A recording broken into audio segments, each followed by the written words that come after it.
Everyone. As mentioned, my name is Amy O'Brien, and just to follow up on that introduction, as mentioned, I'm head of business development at Fulham Football Club Foundation, not the club.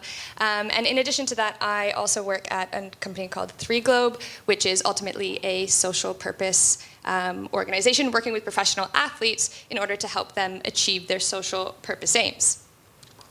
I should go into my presentation as a starting point. How about that? So today I want to explore with you this idea of leveraging the social-driven or the purpose-driven player. As part of my remit at Fulham Football Club, I have income generation responsibilities, I have partnerships and communications, but another part of my role is to engage players in community, and that could be through a one-off player appearance, or it could be through a more formal ambassador role. And leveraging the purpose-driven player is a really interesting and not that often talked about concept. And so today, to explore that, I want us to first go through and look at actually what does it mean to be purpose-driven? What are the impacts on achievement? And ultimately, how can we as an ecosystem leverage those purpose-driven players in order to add value to the game? And when we think of achievement versus fulfillment, I would say more often than not, the lines are probably blurred. And what I want you to do is to just take a second. I have only 8 minutes, but I'm going to give you 20 seconds or so of that, to think back to a time, perhaps the last time, when you felt a sense of achievement. What is it that you were doing? Perhaps it was a career progression. If you are a coach, it might have been that you earned your next coaching badge. Or perhaps it was some other type of accomplishment in your professional career. Now I want you to take a moment and think about when you last felt a sense of achievement and what you were doing during that time. And when you think about this idea of fulfillment, how does that differ from what you felt when you felt a sense of achievement? The primary difference between the two is ultimately purpose. And it's probably much easier for you to come up with an instance where you felt a sense of achievement. And really that's because we are all a product of our environment, of course, we know that. And we are all in an achievement culture, a culture really that is driven by a generation of strivers like us who are looking to tick that next box in our professional careers. On the flip side to that, we have the purpose economy. And in the purpose economy, this is all about doing, sorry, I'm just gonna open that. In the purpose economy, this is all about being driven by the why. So what is your why? Think about that as we go through this. And there are some undeniable truths about being in a purpose-driven economy. A purpose-driven player has increased perspective, so they can deal with setbacks better and more efficiently. Being purpose-driven also contributes to a higher sense of achievement, and it also contributes to overall well-being, happiness, and contentment.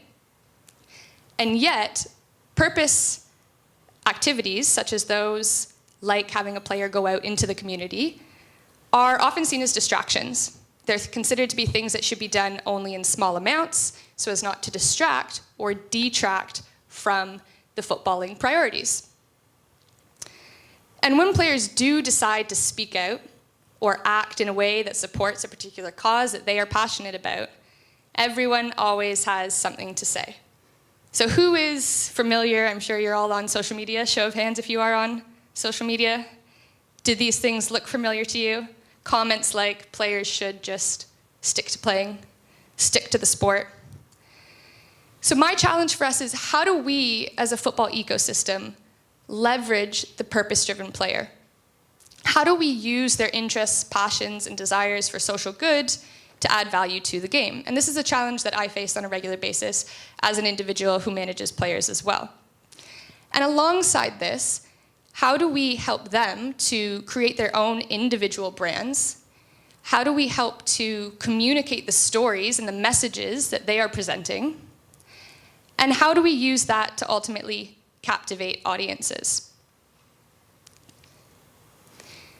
Ultimately, when it comes down to it, football and any other professional sport is a league of individual players. Although they come together as a collective, without those individuals, the sport itself does not exist.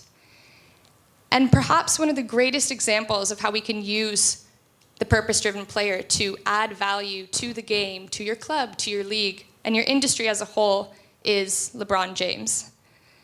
LeBron James is a perfect example of how you can carve out a niche brand, not only as one of the best professional basketball players of all time, but in addition to that, being one of the most philanthropic and charitable players. And so the opportunity really exists for all players who have any type of social purpose. What we can do is help to create those identities. So we look at an individual and we say, this is what they're passionate about. How do we help turn that into an authentic identity and a personality that resonates with people? From there, over time, that individual personality will morph into a brand. And from that brand, we can carve out commercial assets. Ultimately, those commercial assets will help add value and drive revenue into the game, whether it be men's or women's football. And from there, we can use that to help build and engage an audience. So I challenge you, and I implore you to, as you go about your day-to-day, and for many who are coaches, I imagine that at some point in your coaching career, you will have seen some of these, social purpose or community activities as in opposition to what you are trying to achieve as a coach. Rather than that, I say we flip it on its head and let's see how we can actually incorporate this into the brand of the individual, the team, and the overall game.